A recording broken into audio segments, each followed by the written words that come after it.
Welcome to MuggleCast, your weekly ride into the Wizarding World fandom. I'm Andrew. I'm Eric.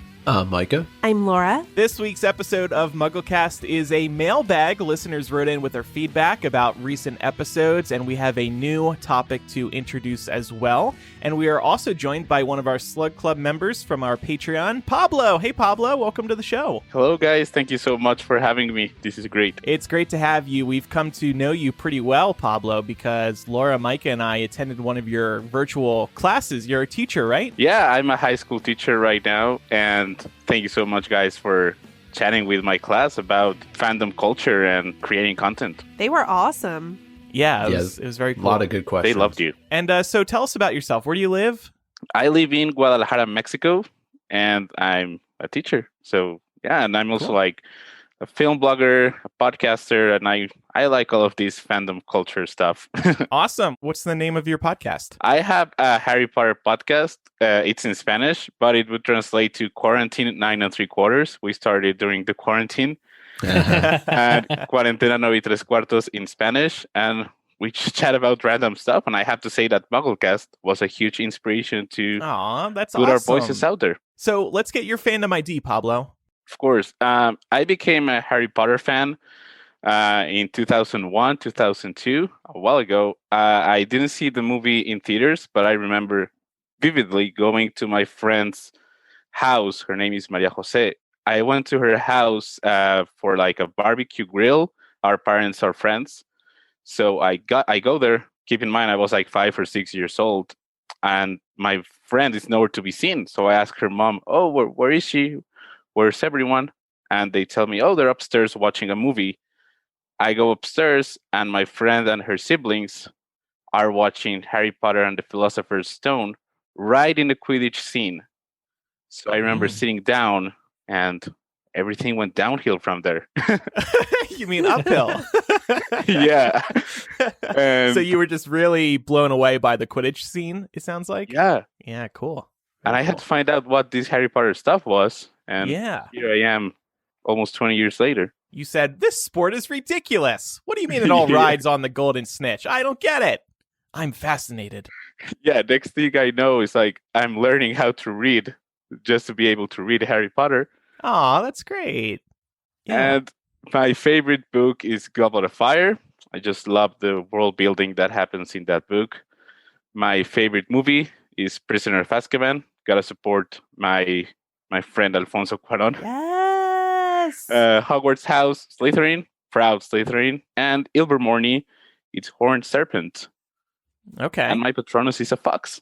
Very good. Well, welcome to the show, and thanks again for supporting us on Patreon, and we're glad you stumbled into that party that one night. Can I ask, when you first read the books, did you read them in English or Spanish? I read them in Spanish, and the first movies, I'm really used to the dubbed versions. Their voices are interesting, and I've read the books in both English and Spanish. Well, before we jump into a small bit of news and then today's discussions, we have some quick housekeeping. Make sure you are subscribed to MuggleCast for free so you never miss an episode. Also, we would appreciate it if you took a moment to review us on Apple Podcasts or wherever you listen to MuggleCast. And also tell a friend about MuggleCast. Help us spread the word about the show. And we do have a bit of news this week, and it's not good news. The big new Harry Potter video game that we were all looking forward to, Hogwarts Legacy, is now delayed until 2022. It was supposed to come out sometime this year. They said in a statement that they need to give their developers more time to work on the game, which is fine. We hear about this all the time. Eric, I saw you tweeting about this too. Sometimes these developers are put into these crunch periods where they have to work, 80-hour weeks to get the game done. And then in the case of some games, they still suck, like Cyberpunk. They had to pull that game a couple months ago because it was so bad. Yeah, just glitchy. It wasn't polished enough. And I think that they want to make sure that doesn't happen. I think other games are taking note. Other producers are taking note of, sort of what went wrong with Cyberpunk, which by all accounts, when it works, is a great game. So we do not want a buggy Harry Potter game. Otherwise, it'll go down in history as the buggy Harry Potter game versus whatever cool merit. So that's it, guys. I am hopping into a time machine, and I will see you guys in 2022. It's not a bad plan. I'm going to set it for like June or something. Hopefully you guys figure out what we can talk about on MuggleCast between now and then. But I'm going to wait till that game comes out. See you later. Yeah, Bye. Yeah, we're going into Eric. hibernation. Yeah. What I want to know though is, will you live stream your playing of Hogwarts Legacy? Because you're you now know it, on Micah. Twitch. Yeah, you're very kind. You're very kind. Micah came onto my stream the other day. I started video game streaming Horizon Zero Dawn, and I think he left one comment. It was like, looks like good nature or something, because I was up on a mountain. It was real cool. But when I tried to engage you about how it compared to Breath of the Wild's nature, I don't think you. I think you left. I might have the stream, but I didn't get an answer to my first question. it was, there might have been a delay. I don't know, but Horizon Zero Dawn's nature is better. The first thing I had said to you though was, "Is this the famous podcaster?" Oh, okay. Or are you this? I'm sure anyway. you could see it through the Twitch stream, but I blushed. If anybody was looking forward to Hogwarts Legacy this year and hasn't played Horizon Zero Dawn, maybe give that a try. It's on PS4. And that's what I want for Hogwarts Legacy to be, like pretty much Right. exactly like, when you're roaming the grounds of Hogwarts, especially because I think this the game that they said there's going to be ruins at Hogwarts. Yeah, you're right. Yeah, so there's ruins in Horizon Zero Dawn that you go into and you search for clues and all sorts of stuff. So I guess my live stream over at Spielerman Games on Twitch has become very relevant now, but go check it out. And it's just play the game yourself. It's Great. actually a really good game. You can sink like something like 60 hours into.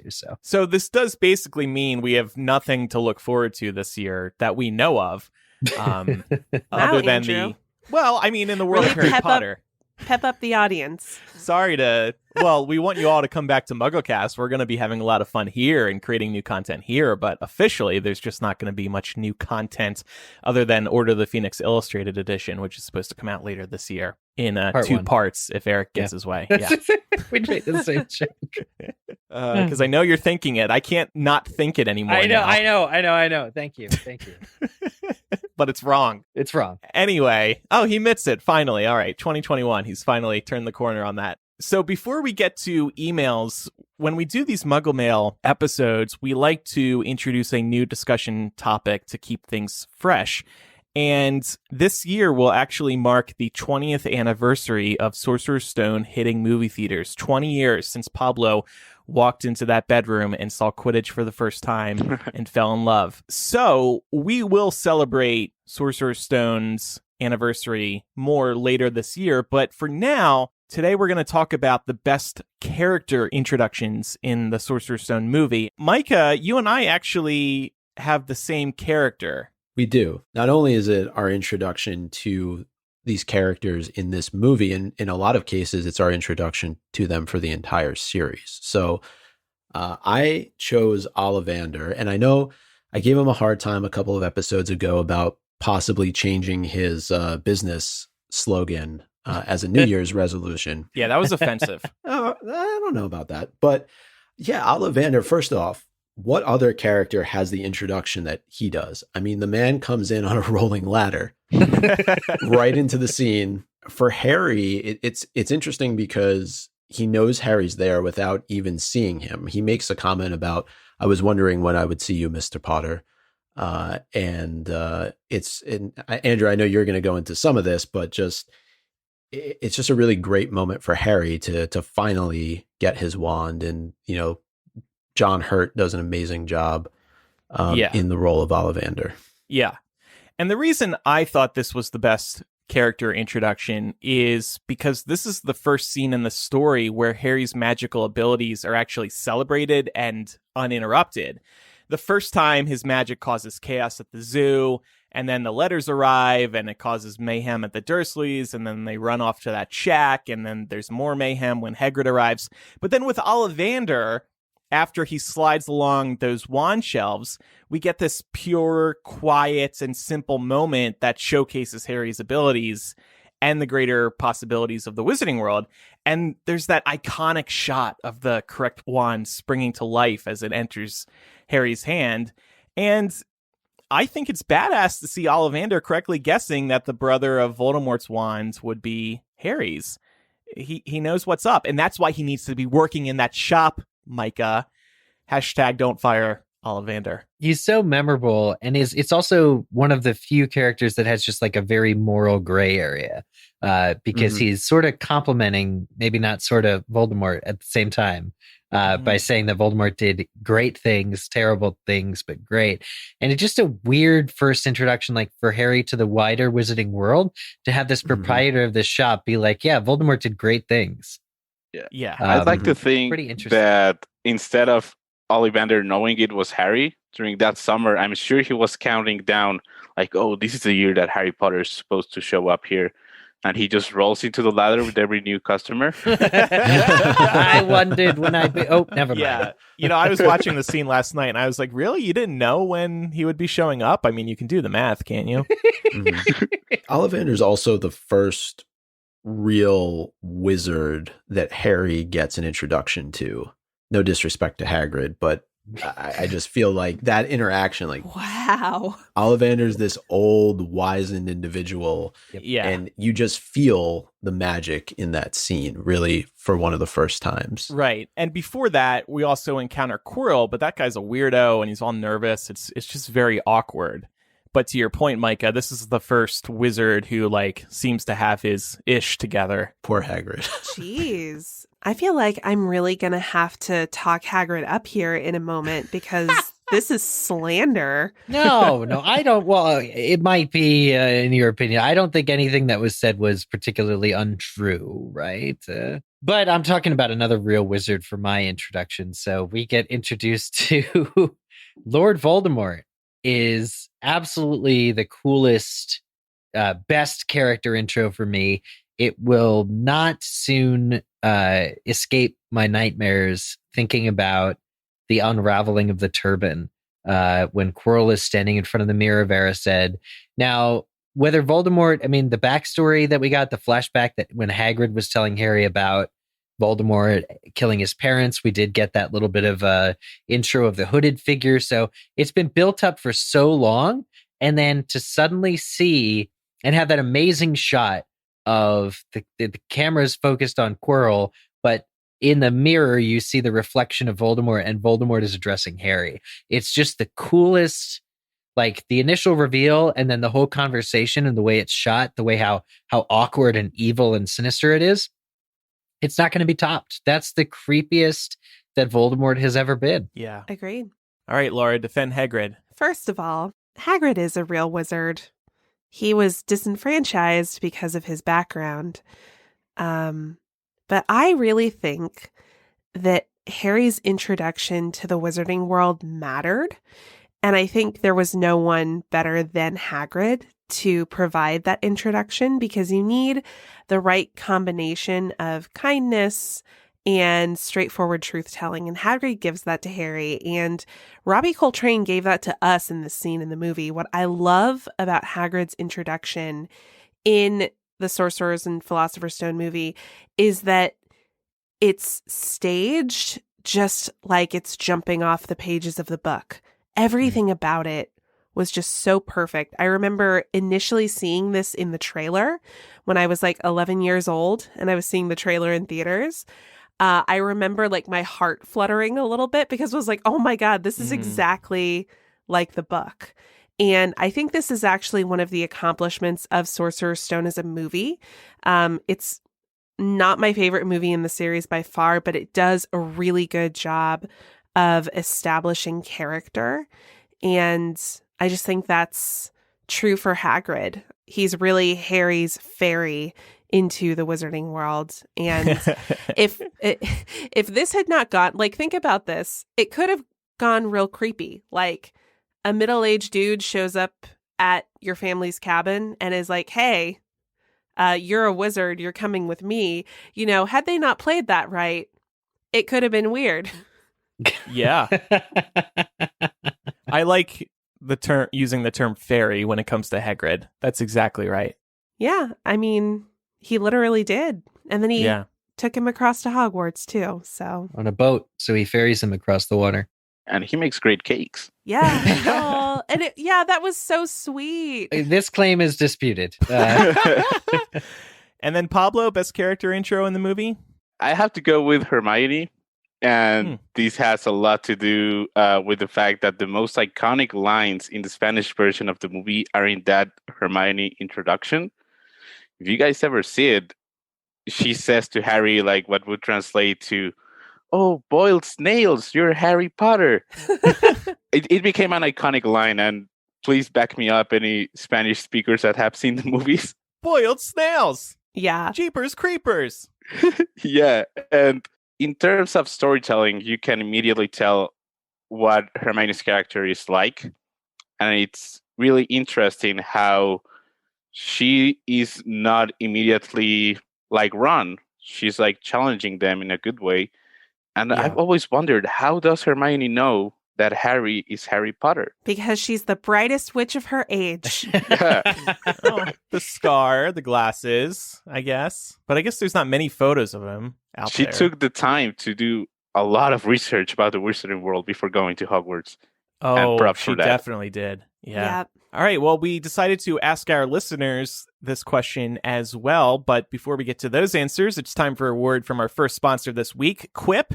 And with the new year upon us, I want to talk about one of their newer products. So you brush, you floss, but do you chew gum? Gum is actually the unsung hero when it comes to better oral health. The American Dental Association recommends chewing sugar-free gum for 20 minutes after meals.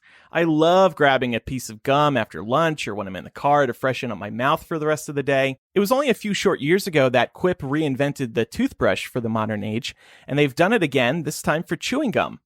They've launched a new gum that's actually good for your oral health and comes with a dispenser that'll remind you of the one-click candy you loved as a kid.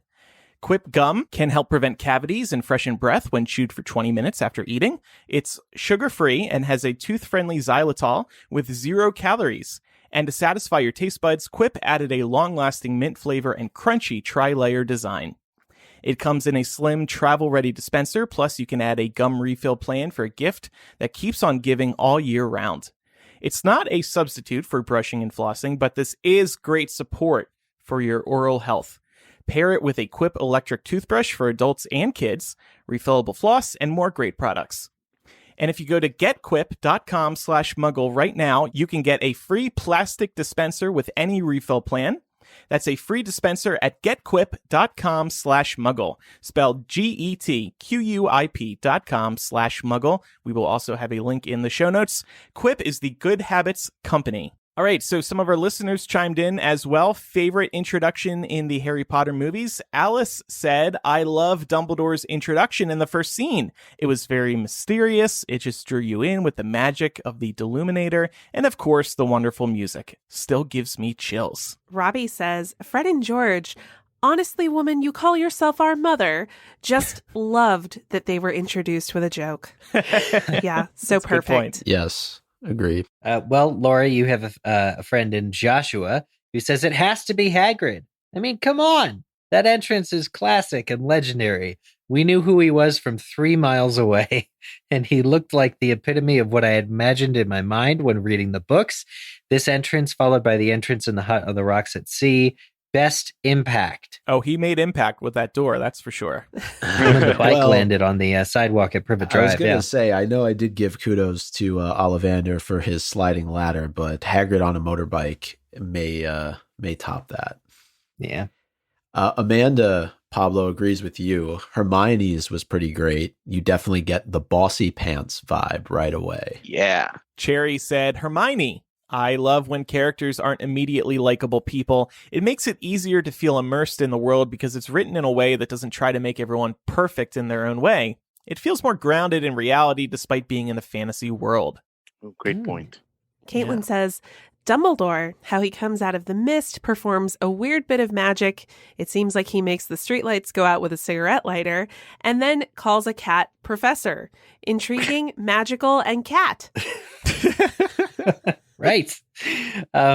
Charlotte says, I really love Madame Hooch's entrance. An interesting choice. It's so straight to the point. No messing about. Quote, we're here for a broom lesson and now let's get on with it. Okay. Don't make me late for lunch.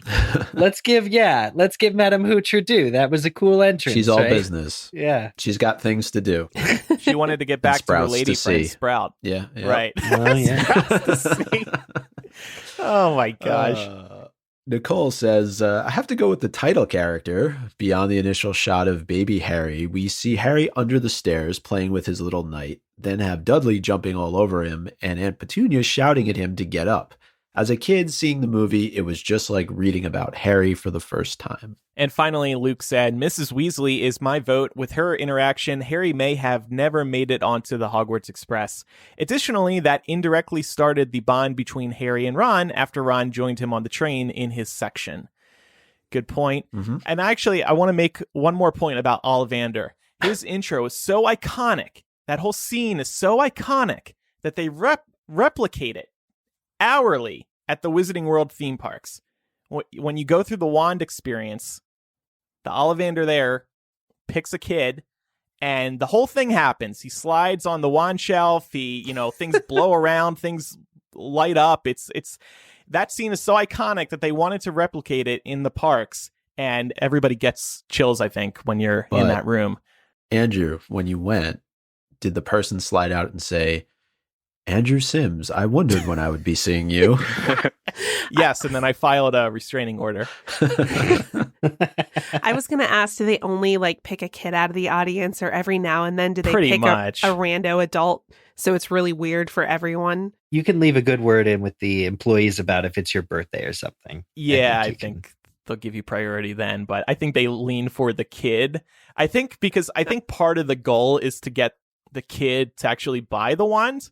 Yeah. Right. And of course, the parent's going to buy the wand if he goes through that whole experience. Whereas an adult might be like, well, that was cool, but I'm broke, so I'm not going to buy this wand. And correct me on this. I think it's like a $40 wand, right? It might even be more than that. Yeah, they're not cheap. Yeah. Oh, wow. And then there's those special wands that can actually do spells across the park in certain areas. And those are even more. I think it's 70 or 80 maybe. Andrew, just one other character that did get a lot of mentions was McGonagall, especially over on Patreon. So it's my fault. I should have thrown one in here, but I did want to say that a lot of folks chose her. Cool. And like I said, we will discuss Sorcerer's Stone more in the months ahead to celebrate the 20th anniversary. So let's head into Muggle Mail now, and we're going to start with some voicemails. This first one comes from Adam, who has a way for Voldemort to continuously monitor his Horcruxes. Hey MuggleCast, this is Adam with some feedback on episode 496.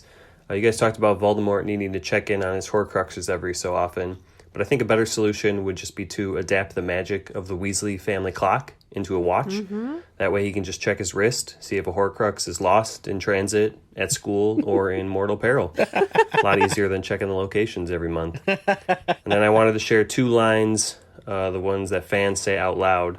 My sister always says, "It's still hot," from Sorcerer's Stone when Filch finds Harry's lantern in the restricted section.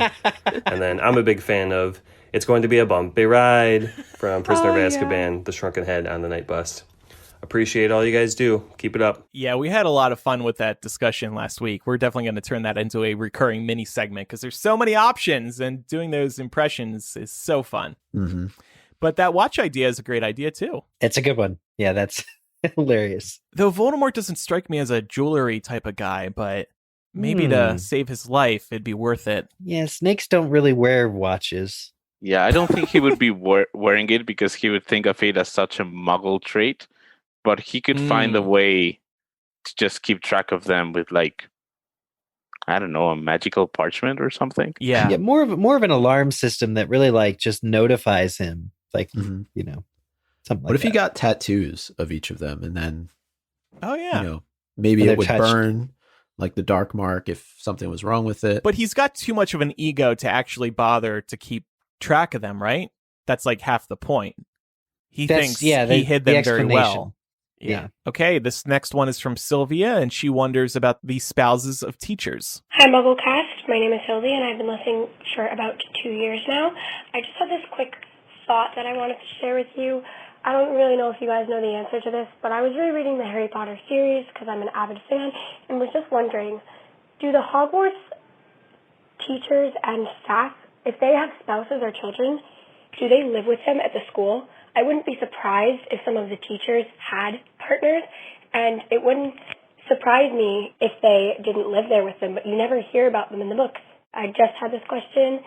Thank you guys. I love you guys so much, and I'm loving listening to your show. Bye. Happy holidays. Thanks, Sylvia. Yeah, those poor teachers. It's a good question. You know, in the books, they kind of treat teachers like, and I'm sure Pablo can speak to this, the way that students treat teachers, where it's like you only exist in the realm of education and you don't have a life outside of it. Thank you. There's more to Pablo, okay? I wholeheartedly agree. And I used to think the same. I remember finding a teacher at the supermarket for the first time. Yeah, and it was weird. Like, blown away. Sleep under your desk in a cardboard box? What? You eat food? Yeah. It's true. This is actually, so Sylvia has touched on one of the all-time most elusive mysteries that J.K. Rowling has touched on. In the 2001 BBC Red Nose Day interview of J.K. Rowling for Red Nose Day back in 2001, she was actually asked this question: have any of the Hogwarts professors had spouses? Her reply was, quote, "Good question. Yes, a few of them, but that information is sort of restricted. You will find out why." We never found out. Oh, we didn't. Ooh. Okay. Well, Cut scene. a little bit more on that, at least as it relates to Professor McGonagall. Her backstory on wizardingworld.com does mention that she was married for a period of time to a man named Elphinstone Urquhart. Yes. And she did live in Hogsmeade with him for, I think it said 3 years before he passed away. And then she couldn't bear to live in Hogsmeade anymore. So she returned to living at Hogwarts. And Yes. I also think that he was her former boss at the ministry. So she did a couple year stint at the ministry before going to Hogwarts. So that's really the only record I could find. I know there's also been talk that Flitwick and Sprout were maybe a little hot and heavy with each other at times, but there's no proof of that. But Sprout and Hooch, man. Yeah. That's the What ship? What happened to that? Everyone's boarding that ship this year. Yeah. 2021, Oh, it's more okay. stylish. Sign me up. And I think, But no, it is weird that by the time that we see, like, Dumbledore never found love after Grindelwald. Maybe that's what J.K. Rowling was talking about, like restricted information because Dumbledore and Grindelwald had been together. I don't think that's what she meant. But yeah, by the time they get to Hogwarts, they're either widows in the case of Minerva, or they're into other teachers at the school, like Sprout and Hooch and Flitwick. three's Triangle a there. crowd, Eric. Three's a crowd. Yeah, or you know what I'm saying. They're like prospects of having a life outside of Hogwarts have just been dimmed by age and other circumstances. So as a matter of fact, it seems like they don't really have spouses. The Potter No More article that you just brought up, Micah, was the only recollection I have as well about spouses. I think that's the only time Rowling has commented on it. But I also wonder, do spouses even want to live at Hogwarts? Maybe these teachers just head home for the weekend. If I was a spouse and I didn't teach at Hogwarts, I don't know if I would want to be there. Like, yeah, it's a cool school and all, but it's also very hectic. That doesn't seem like a very peaceful life. That's honestly a great point. And what would you do? Yeah, if you're not head of house and every other teacher besides the four that we know of that are heads of house, if you're not the head of house, you probably don't need to be there on the weekend. Right. It's a fair point. I think there was a mention too of Trelawney having been married before she started prophesizing and drinking, and that may have driven the person away. I don't know if that was true or if that was just an article I've read, but she anyway. prophesized that their relationship wasn't going to last, and then that person was like, well, I'm out then. See you later. I will say, though, I know, spouses aside, I do find it odd that none of the professors have children. That we know of. Yeah. Next time on Mari. You know, Trelawney, since you mentioned it, was actually married to somebody named Higglebottom. See, I didn't make it up. According to a search, Mr. Higglebottom was a man who once married Sybil Trelawney. Their marriage ended unexpectedly and acrimoniously when Sybil refused to take his surname. That's written by J.K. Rowling. Yeah. Sybil Trelawney at Wizarding World. Well, good for Trelawney. She Well, deserves... McGonagall did the same thing. Yeah. David is listening live right now on our Patreon, and he said, "What would you call the Sprout Hooch ship? Spooch? Yeah, Spooch. No, Houch. Houch. I like Or Hout. Spooch. Hout. Oh my god. Kind of creepy. Okay, our next voicemail comes from Ellie. She has Best an idea. voicemail ever She has an in the idea history for of the show. She Sorry. has an idea for who could play the Sorting Hat in a Harry Potter TV show. Hey, MuggleCast. My name's Ellie, and I'm from Utah. I'm super new to this podcast. I just started listening yesterday, so I obviously don't have much experience with the podcast, but I just wanted to say that I think a really fun casting choice for the Harry Potter series would be Samuel L. Jackson as the Sorting Hat. Oh my god. Samuel L. Jackson, I just feel like has that kind of sassy vibe that you were talking about in that episode, and I just think it would be really funny to have him be a part of that series somehow. The Sorting Hat just seems like a really great fit for him. Thanks for everything that you're doing. I'm really looking forward to listening to the podcast more.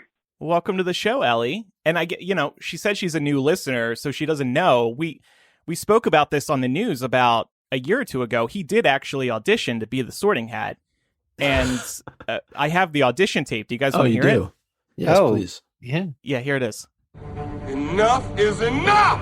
I have had it with these mother Hufflepuffs on this mother stole! Everybody strap in!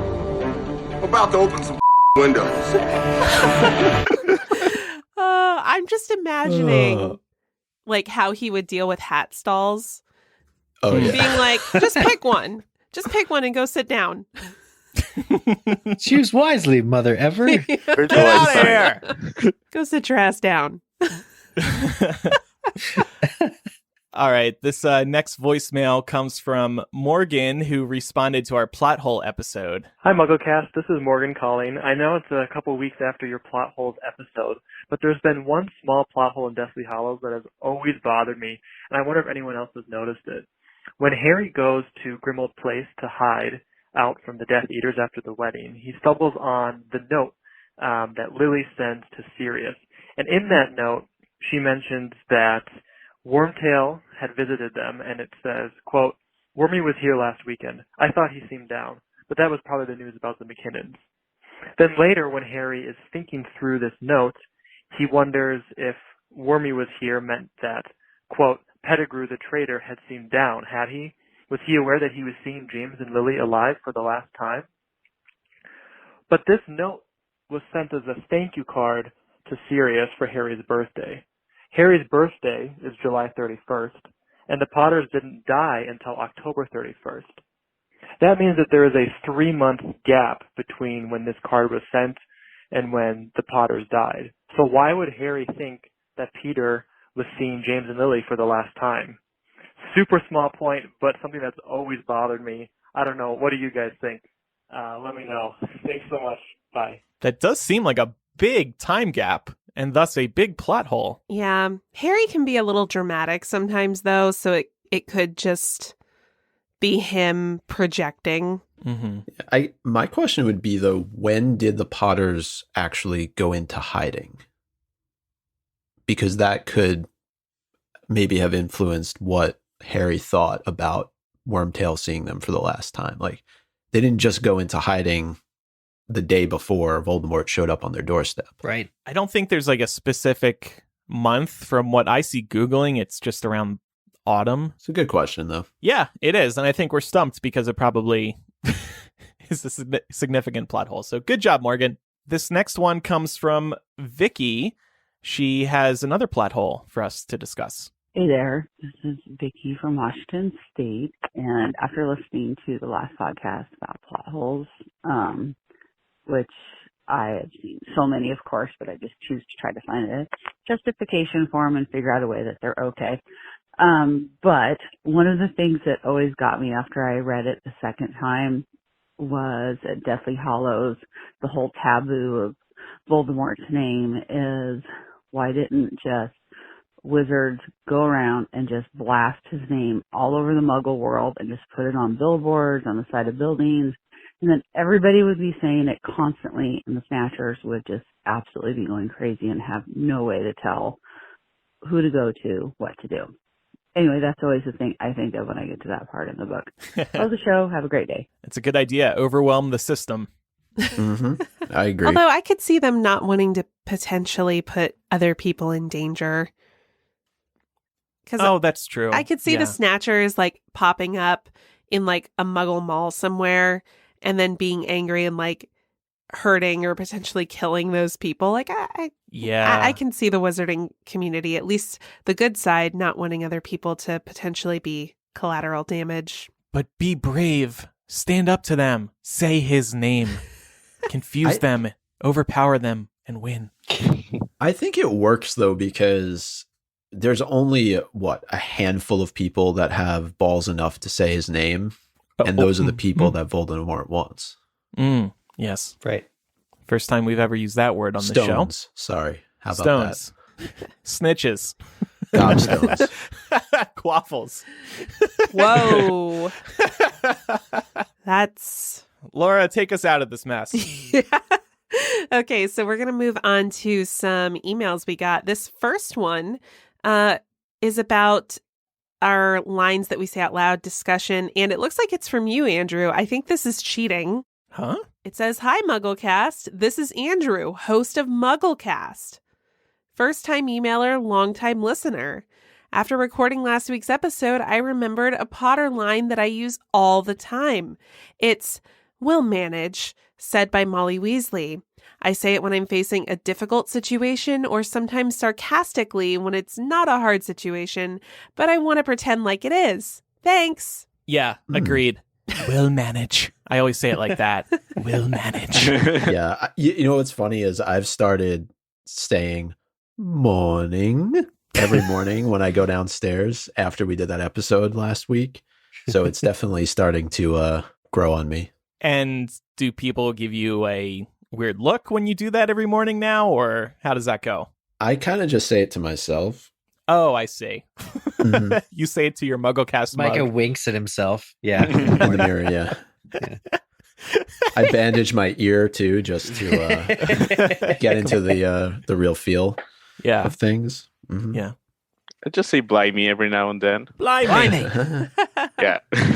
Well, this next email comes from another Andrew. Not me this time. So you say. Maybe it's your Bumble impersonator. Too soon. Don't bring that up, please. So Andrew was just listening to our episode about gadgets and the Deluminator, and he wonders if its operation has anything to do with the Dumbledore quote, "Happiness can be found even in the darkest of times if one only remembers to turn on the light." After all, it was a dark time when Ron left and he wanted to find happiness, so he turned on the light. I was driving on the highway when I made the connection and had to pull over to type it out so I wouldn't forget. Love the show. Thank you for pulling over. Yes. Yeah. And being a safe driver. Thank you for not texting while driving. But I like this because we were stumped as to why Dumbledore would have given Ron the Deluminator, right? So I think this answers that question. In terms of whether or not it explains the Deluminator, though, this quote, I'm 99.9% sure was strictly a movieism. Yeah, I think that's correct. So it's just now Rowling herself used it in a letter to a fan, actually a teen who survived a shooting. This is the Washington Post said in 2014.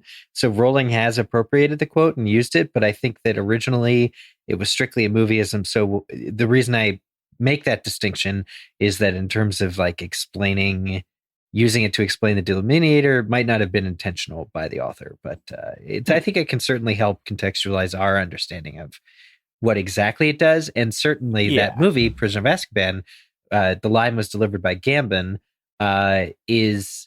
existed for several years before book 7 came out, which is the one where Ron and the Deluminator and all that stuff. So yeah, I think she probably liked that line so much that she, when she added that purpose, like we talked about in the gadget episode, like maybe the Deluminator should have been just another device, but she probably maybe thought of that idea as a way of like combining it.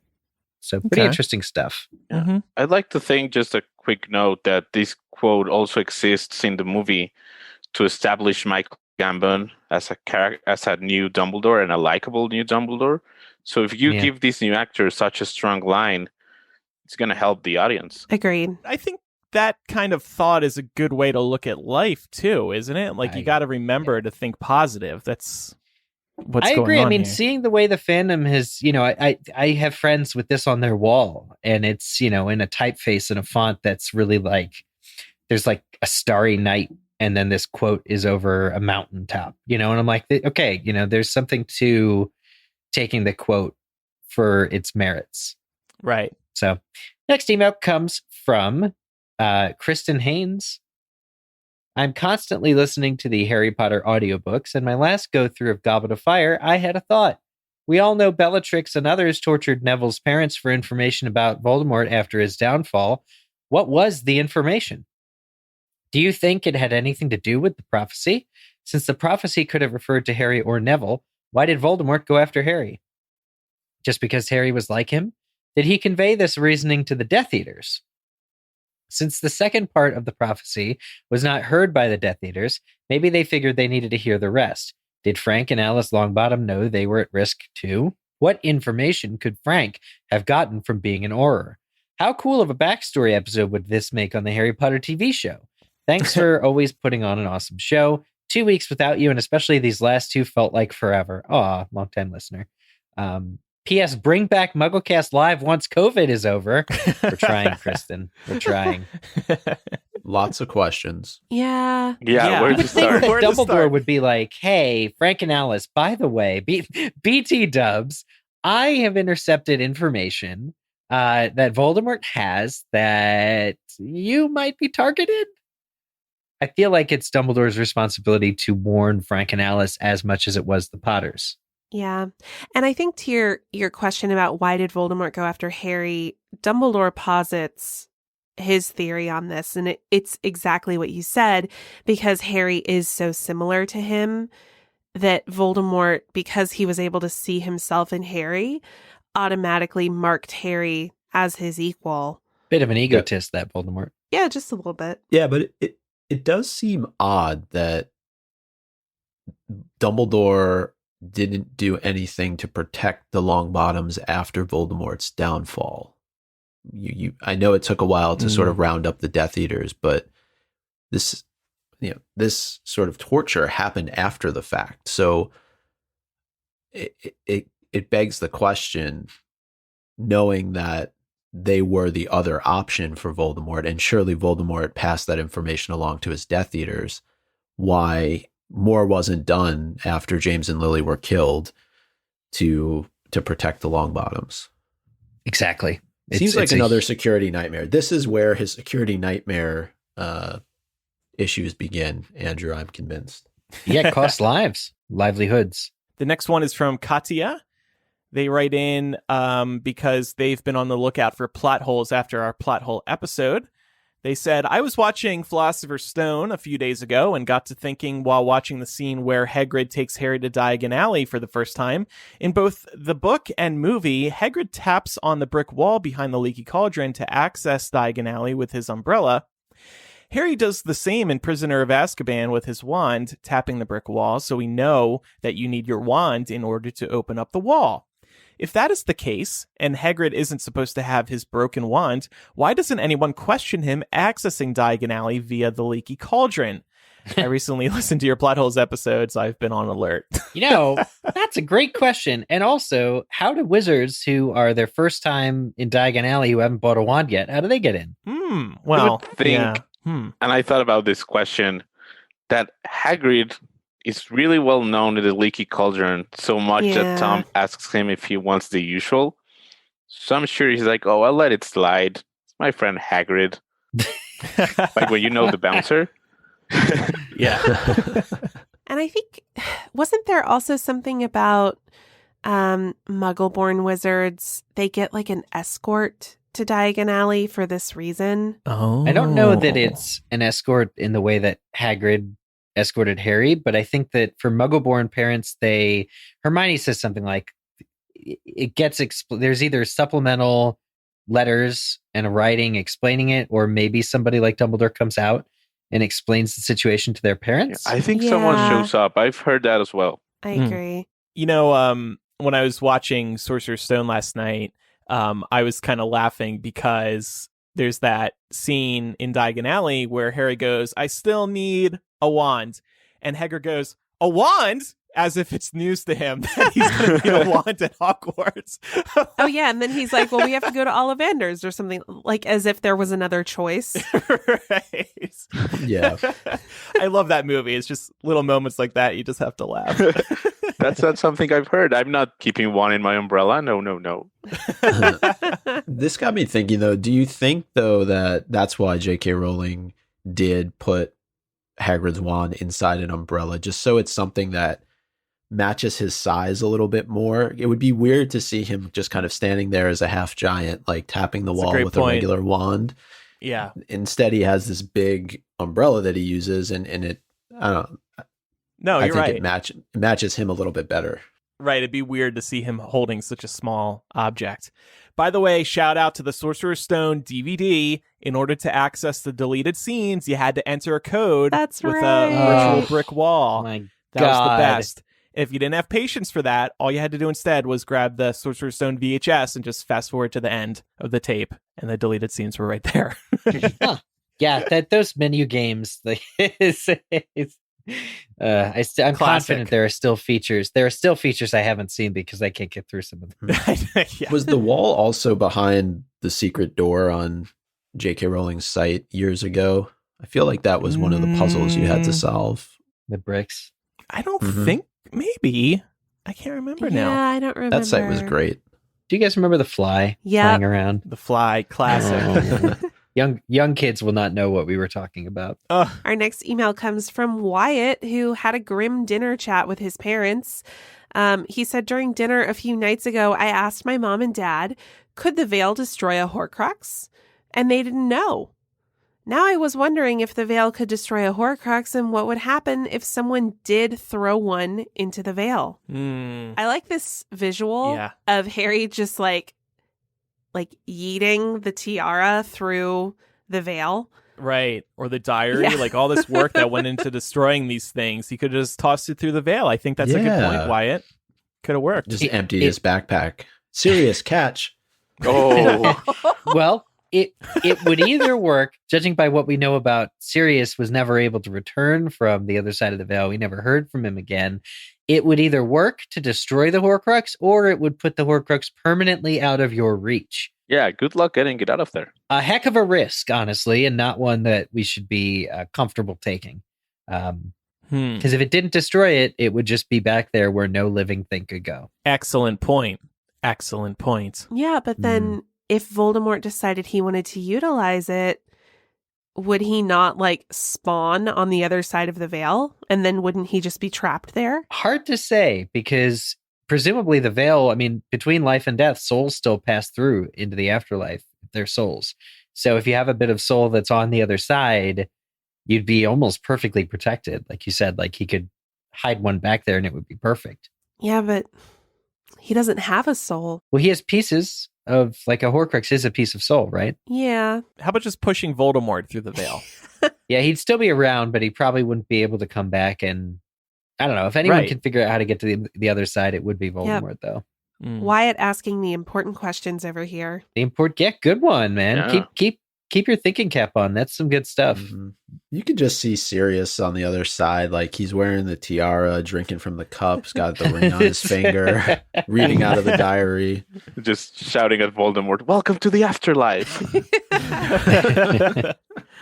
Let's And duel. he's played by Steve Buscemi. How do you do, fellow Dark Lords? I'm just imagining Wyatt asking their parents, and the parents are like, I don't even know what you're talking about. And Wyatt's like, all right, fine. I'm just emailing MuggleCast, whatever. Yeah, fine. I wasn't going to go this far, but guess I have to. I'm imagining it being the first thing that comes up at dinner, not how was your day or anything like that. Just Wyatt sitting there and he just pops that question out. It was good. I was thinking about Horcruxes. What? Why, Wyatt? Why? They respond, they're like, that's very dark magic, Wyatt. Here's another email that came in from Alex. Hey guys, I have a lingering question on the Deathly Hallows that I wanted to get your thoughts on. In Chapter 6, when discussing how to put the soul back together after making Horcruxes, Hermione says, I can't see Voldemort attempting it somehow. Can you? And Rowling writes that Ron replies, no, quote, before Harry could answer. What do you think Harry would have said? Would Voldemort ever have attempted to feel remorse? Alex. I think this does kind of speak a little bit to Harry maybe always holding out a little bit of hope. Like we even see this in the King's Cross chapter after Harry and Voldemort have had sort of like the beginning of their final showdown. And he keeps glancing towards the creature that represents Voldemort under the bench. And he keeps asking Dumbledore, are you sure there's nothing we can do? And Dumbledore's like, nah, it's fine. He's like, there's no hope for that. Don't worry about it. It's not a thing. Yeah, don't worry about it. Yeah. He's like, we're on the verge of greatness, Harry. Don't back up now. A bit manipulative. Yeah, I always felt that there was more that could have been done for that creature. Vold the baby. But it doesn't achieve Dumbledore's ultimate goal, so... Right. So if it doesn't fit Dumbledore's plan, he won't bother. Yeah. Exactly. Man.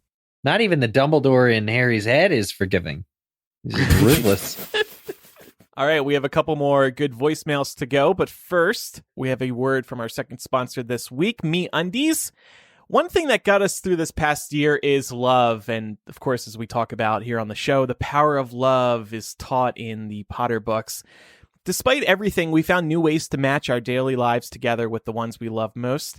That's why MeUndies is going all out for Valentine's Day this year. They just released their V-Day collection, so you and your partner can match through it all. And if you're single, no problem. Show yourself some love in the comfiest undies and loungewear that make you feel amazing because you deserve that. MeUndies are made with sustainable, breathable, softer than soft fabric and available in a range of sizes from extra small to 4XL. Plus, their MeUndies membership gives you and your boo a new pair of undies or socks every month.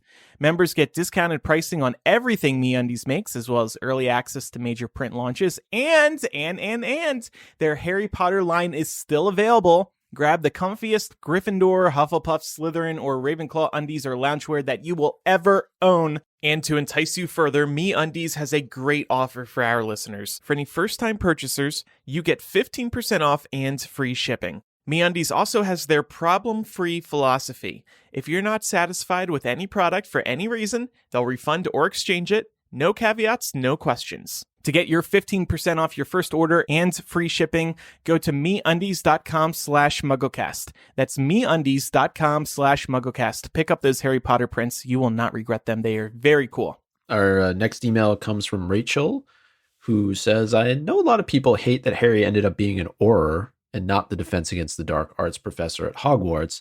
But if he was the Defense Against the Dark Arts professor, what would he teach them for 8 years? Just Expelliarmus over and over again? This is all you'll ever need to know, guys.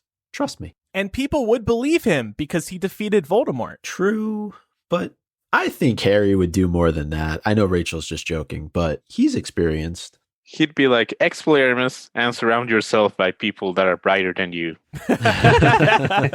Very true. Get your own Hermione, and you'll be good to go. Yeah. Yeah, no, I think Harry would take his role as a DAD teacher very seriously, and I'm sure he would be excellent at it. Yeah, I like this theory of or this thought that he would rather be a Defense Against the Dark Arts teacher. Because what's there to do as an Auror after defeating Voldemort? Crime never goes away, Pablo. It's unfortunate, but it's true. Yeah, but everything would be underneath what he has lived already, so... Well, that could be a good thing. Does he really want to fight more Voldemorts? No, he wants to fight petty crimes. Yeah, someone stole some potions ingredients from Diagon Alley. All right, and our final email today comes from Josiah. They write in with a question about the show, about MuggleCast. My wife and I are longtime listeners. She since 2007, me since 2014 when I was introduced by her. We have been reading through Goblet of Fire recently, and we thought we should check out the chapter by chapter from back in the day. It's good, no doubt. So fun to get a blast from the past. Also, we are so interested in hearing a deep dive from the present-day MuggleCast crew, what you all think of this book now that you have over 10 years of additional life experience. Not sure if you're interested in going back through some of these books again, but if it's something you've been thinking about doing, just know that there are at least 2 fans, and I'm sure many others, who would love that. You guys are so great. We love tuning in every week, and you always prompt fun and light discussion. You are a refreshing respite in these heavier days in our world's history. Thank you all. Many others have requested that we do chapter by chapter again as well. It's just a huge task to go through all 7 books again. So my hope would be we somehow find a way to bring back chapter by chapter without going through every chapter of every book again. Right. There's certainly some ideas to mull around about it. I think that, for instance, when we went through book 7, it was immediately after book 7 came out versus everything we've learned in the aftermath and, all the published works since then. That there's a lot to be gained by the insight that revisiting books after, 10 or 13, 14 years now, since they came out. So there's always value in that. But we would need just to conceptualize what makes the most sense, I think. Got to give the people what they want. I have to say, Goblet of Fire is my favorite book. So this is extremely tempting for me. But I agree. We would need to find a way to make it scalable because we do also have a lot of fun ideas. Sort of like we have a whole document full of fun ideas that we want to do on the show moving forward. So we'd have to make sure we'd find a way to temper it with those. Mm-hmm. I don't know. We've turned this into a show planning discussion. Yeah. I thought this was a good idea to turn the tables back on ourselves for a moment to discuss what we're going to do. No, but the point about, and we've brought this up on the show too, the point about rereading these books as adults has really afforded us many new discussion opportunities that we wouldn't have had otherwise.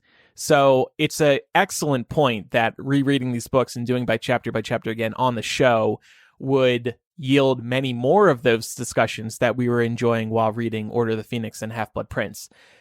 But again, it's just, going through all these books again would be a huge task, and we're enjoying all these one-off discussions that we're doing right now. So we'll see. I think, too, we would have to decide, would we go in order again? Not that we went in order the first time, but would we want to go in order this time? And I think we should. We should, but it's also true that, like you just said, we've done Order of the Phoenix and Half-Blood Prince recently, so I don't know that there would be any need to touch on those books. I'd want to go back and see kind of what the discussions were like back in 2007 and so I wouldn't say it's off the table. It's something we'll definitely think about. We just got to figure out the right way to do it, to your point. Yeah. Pablo, what should we do? You decide. You're a listener. Oh my God. I'll be honest with you guys. I haven't been a listener for a long while. I've been listening for 4 years. So there's a lot of those chapter by chapters that I haven't gone back to. So that's okay. It'd be interesting to listen to them again. But also, if you have these huge ideas, I know that chapter by chapter takes a huge chunk of the show. Yeah, right. So maybe there wouldn't be so much space for other stuff. Yeah, right, exactly. I feel like maybe we could do a thing where we're jumping into random chapters somehow. All right, well, thanks everybody who wrote into the show. We get feedback throughout the week, and we love hearing from everybody because when we're recording, it's very one way. We're not hearing back from you, except for our patrons who are listening during our live stream. So we love hearing from you throughout the week. Don't forget, you can email MuggleCast@gmail.com or use the contact form on MuggleCast.com. Or you can call us, as some of our listeners did today, 1-920-3-MUGGLE. That's 1-920-368-4453. Or record a voice memo on your phone and email that to MuggleCast@gmail.com. If you're sending us a message with your voice, just try to keep your message about a minute long, please. Okay, it is time for Quizzitch. Last week's question: which actor who had worked with Chris Columbus before asked to audition for Hagrid? This is actually a really good one, and for some reason this news had escaped me prior to reading up on Chris Columbus for our recent episode. But the correct answer is Robin Williams. Wow. Robin really wanted to play the role of Hagrid. And the only thing, and he had experience working with Chris Columbus because of Mrs. Doubtfire, classic film, also starring Mara Wilson and Pierce Brosnan. But anyway, the only thing that turned him down was Rowling's rule that you need British actors almost exclusively for these British roles. And so Robin, Chris Columbus had to turn down his friend, Robin. It was the right call, though, casting an all British cast. That was the right call, and I am a huge Robin Williams fan, but I wonder if the performance wouldn't have been too loud. Too loud. A little over the top. Too energetic? Think Genie. Right. I was thinking, you ain't never had a friend, a friend while you're like walking down Diagon Alley. Yeah. So correct answers were submitted by Stephanie, Landon, Bort Voldemort, Reese Without a Spoon, Scott Moore, Ginny, not Weasley, Jeff Skellington, Zoom Tarot, Billy Reardon, and Twin Pistols. Next week's question. Which actress reportedly turned down a role in Harry Potter and the Prisoner of Azkaban to play the witch Sybil Trelawney when, due to the reasons stated that she did not believe boarding school life should be glorified? And submit your answer to us over on Twitter. Thank you, everybody, for listening to today's episode. Pablo, thanks so much for joining us today. It was great having you on. Thank you so much for having me, guys. It was amazing. One more time, what's the name of your podcast if people want to check it out? Yeah, Cuarentena 9 3/4. It would translate to Quarantine 9 3/4. You can find us anywhere on Twitter, on Apple Podcasts, on Spotify, Facebook, and it's a podcast in Spanish with a unique twist to the Harry Potter franchise. Great. We'll include a link in today's show notes as well. And thank you so much for supporting us on Patreon at patreon.com/MuggleCast. And thank you for listening to today's episode. We really appreciate it. We will be back next week. I'm Andrew. I'm Eric. I'm Micah. I'm Laura. And I'm Pablo. Bye. Bye, everybody. Bye.